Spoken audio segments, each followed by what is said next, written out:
नमस्कार दोस्तों, स्वागत है आप सभी का हमारे चैनल यूथ एम्पलीफायर में। रावण के अनुसार तंत्र से, जड़ी बूटी से, पेड़ से और पौधे की कुछ क्रियाओं को करके आज भी कुछ भी किया जा सकता है। तकदीर बदला जा सकता है और भाग्य चमकाया जा सकता है। आज हम आपको रावण संहिता की कुछ जानकारियाँ इस वीडियो में देने वाले हैं, इसलिए यह वीडियो आप ज़रूर आज गौर से देखिएगा। रावण न केवल एक महान पंडित था, बल्कि वह एक ज्योतिष और भगवान शिव का परम भक्त भी था। रावण अपने 10 शीशों के कारण आज भी जाना जाता है और इसी कारण रावण का नाम दशानंद पड़ा है और रावण ने ही शिव तांडव स्तोत्र और रावण संहिता की रचना की थी। आज आप जो शिव तांडव स्तोत्र का गान करते हैं भगवान शंकर को प्रसन्न करने के लिए, वह रावण द्वारा ही रचित है। रावण संहिता में धनवान होने के लिए कई तंत्र मंत्र के बारे में भी लिखा गया है, जिससे आपको गुप्त और गड़ा हुआ धन भी प्राप्त हो सकता है। ऐसी बातें रावण संहिता में लिखी हुई है। इस संहिता में रावण ने धनवान होने का राज्य और धनवान होने के लिए कुछ गुप्त तरीकों को बताया है। असुरों का सम्राट होने के साथ साथ रावण एक महान ज्ञानी पंडित और शास्त्रों का ज्ञाता था। कहा जाता है कि उस समय भी दुनिया में ऐसा कोई व्यक्ति नहीं था जो रावण को ज्ञान में परास्त कर सकता हो। उस समय सौर मंडल में जितने भी स्थित ग्रह हैं वह रावण के इशारों पर चलते थे। यह कहा जाता है कि मेघनाद के जन्म के पूर्व जब वह मंदोदरी के गर्भ में था, तब रावण ने उसे अमर बनाने के लिए ग्रह और नक्षत्रों की स्थिति बदल दी थी और इस दौरान सभी ग्रह और नक्षत्रों ने रावण के द्वारा बताए गए अनुसार ही काम किया था, लेकिन शनि ने अपनी दिशा बदल दी थी, जिसके चलते रावण का जो सपना था मेघनाद को अमर बनाने का, वह पूरा नहीं हो सका था। और इसी कारण मेघनाद यशस्वी परमवीर योद्धा होने के बावजूद भी अमर नहीं हो सका था। भले ही रावण को नकारात्मक किरदार रामायण में माना जाता हो, लेकिन कहा जाता है कि रावण को ज्ञात था कि राम विष्णु अवतार हैं और उनके हाथों मृत्यु प्राप्त कर उन्हें सीधा वैकुंठ में निवास मिलेगा। इसी कारण रावण ने जानबूझकर श्री राम जी से युद्ध की ठानी थी। तो आइए जानते हैं रावण द्वारा रचित कुछ ऐसी जड़ी बूटी के बारे में जो कि रावण संहिता में रावण द्वारा बताई गई है। कुछ ऐसी जड़ी बूटी जिसे धारण करने के साथ व्यक्ति की आध्यात्मिक क्षमता और धनवान में वृद्धि होने लगती है। रावण संहिता में रावण ने तंत्र में कुछ ऐसी चीज़ों के बारे में बताया है जिसे धारण करने के बाद व्यक्ति किसी दूसरे व्यक्ति को कंट्रोल कर सकते हैं और जो चाहे वो कर सकते हैं। अर्थात आप दूसरे को वशीभूत कर सकते हैं और साथ ही साथ धनवान बन सकते हैं। सबसे पहले हम इस वीडियो में कुछ सरल उपाय के बारे में बताएंगे जो रावण संहिता में बताई गई है और अंत में उस जड़ की बात करेंगे जिसे गले में धारण करने की बात रावण संहिता में लिखी गई है।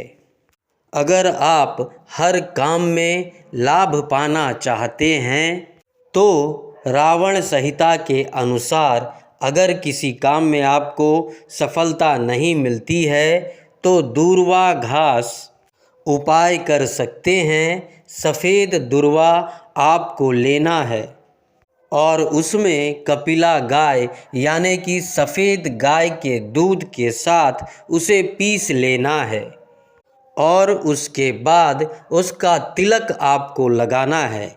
और आप देखना कि आप ये तिलक कर कर कहीं भी जाओगे तो आपको उस कार्य में सफलता मिलेगी। ये उपाय वशीकरण का काम करता है।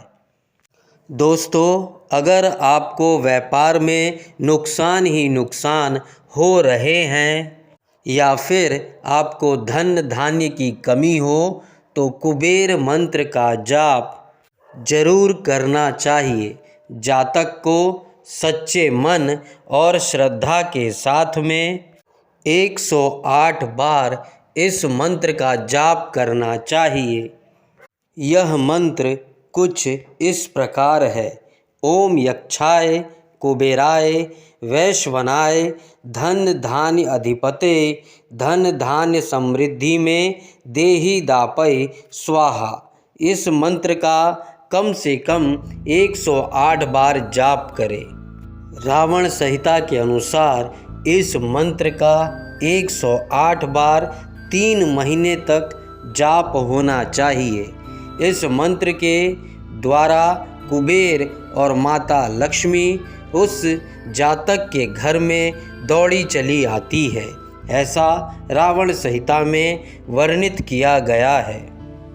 लेकिन यह जाप करते समय आपको अपने हाथ में एक कौड़ी या पूजा स्थल में एक कौड़ी रखकर ही जाप करना चाहिए और 3 माह के पश्चात जो कौड़ी है यानी कि जो पैसा है उसे उठाकर अपने घर की तिजोरी में रख देनी चाहिए। मान्यता है कि ऐसे व्यक्ति के घर में और उसके जीवन में कभी भी धन धान्य की कमी नहीं आती है। चलिए अब जानते हैं कि रावण संहिता के अनुसार हम कौन सी ऐसी जड़ को गले में धारण करके धनवान बन सकते हैं तथा अपने बुरे समय को समाप्त कर सकते हैं और अपने भाग्य को चमका सकते हैं। पहला है काला धतूरा। रावण संहिता के अनुसार रावण बहुत बड़ा तांत्रिक था। जितने भी समाज में व्यक्ति की अनहोनी होती है, दुर्घटना होती है, मान सम्मान में हानि होती है, जीवन में तरक्की नहीं मिलती, व्यक्ति परेशान हो जाता है, यह सब किसके कारण होता है? यह सब शनि के कारण होता है। ऐसा माना जाता है जो काला धतूरा है उसके जड़ में भैरव का वास होता है। उसे महाकाल का भी वास माना जाता है और साथ ही साथ शनिदेव का भी वास माना जाता है। जो व्यक्ति धनवान बनना चाहते हैं, मान मर्यादा बढ़ाना चाहते हैं, राज प्रतिष्ठा चाहते हैं और चाहते हैं कि सभी लोग उनकी बात माने, ऐसे व्यक्ति को गले में काला धतूरा की जड़ जरूर धारण करना चाहिए। यह जड़ कब धारण करना चाहिए, कैसे धारण करना चाहिए और कौन से दिन धारण करना चाहिए, सारी जानकारी आपको इस वीडियो में मिलेगी। इसके बाद रावण संहिता में अगला उपाय कहा गया है कि काला एरण की जड़, जिसे ढूंढना थोड़ा मुश्किल है। ऐसा माना जाता है कि ये पार्वती जी का ही रूप है। जो भी व्यक्ति काला एरण धारण करते हैं, ऐसे व्यक्ति को माँ पार्वती आदि शक्ति की कृपा प्राप्त होती है। ऐसे व्यक्ति के शरीर में सम्मोहन की शक्तियाँ बढ़ जाती है।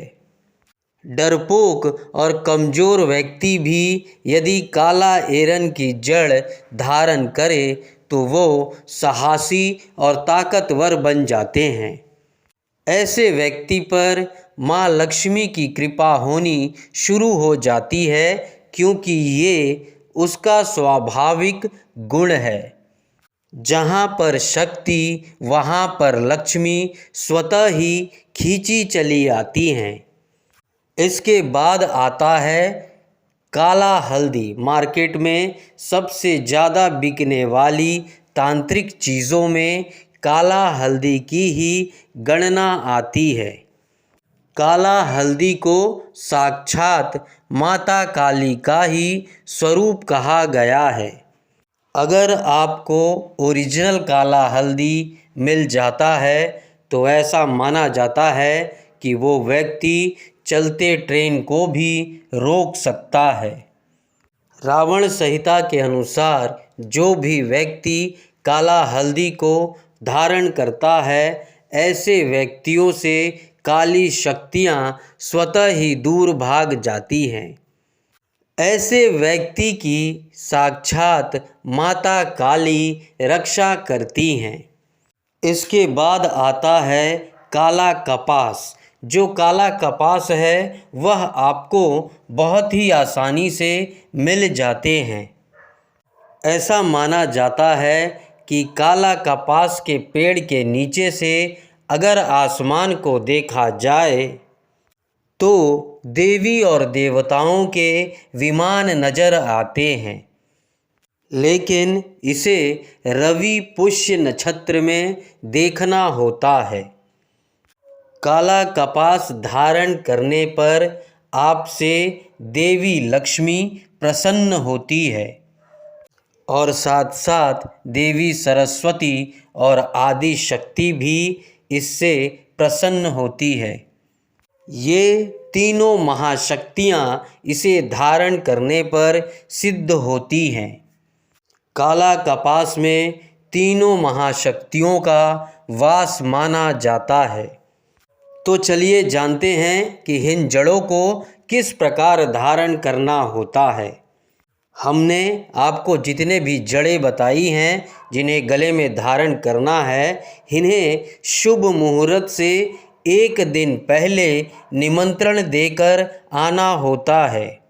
जैसे दीपावली है, होली है या कोई त्यौहार आ रहा है, इन शुभ मुहूर्तों से एक दिन पहले आपको इन जड़ों को निमंत्रण देकर आना होता है। इसके लिए आपको पीले चावल और 5 अगरबत्ती और 1 नारियल रखकर वहाँ पर अगरबत्ती जलाना है और पीले चावल को भेंट कर देना है। जो भी जड़ आप लाना चाहते हैं उनके समक्ष, और आपको प्रार्थना करना है कि हे वृक्षराज, मैं आपको ले जा रहा हूँ अपनी इस कामना के लिए। अपनी कामना को उनके समक्ष करना जरूरी होता है। उसके बाद आपको कहना है कि मैं कल प्रातःकाल सूर्य उदय से पहले आपको लेने आऊँगा। कृपया आप मुझे अनुमति दें, और इस प्रकार आपको प्रार्थना कर लेना है। फिर दूसरे दिन प्रातःकाल आपको स्नान करके इन्हें खनन करके ले आना है, लेकिन खनन लोहे की वस्तु से ना करें। उसके बाद आप जैसे पूजा करते हैं उसी तरह इन्हें घर पर लाकर इसकी पूजा करें और चांदी के ताबीज में डालकर पहने। हम आपको चांदी की ताबीज इसलिए बोल रहे हैं क्योंकि चांदी की ताबीज शीतल होती है। यह आपको नकारात्मक प्रभाव से बचाती है। और फिर इसे बुधवार या शनिवार, जैसा कि हमारे शास्त्रों में कहा गया है, उस दिन इसे पहन लें।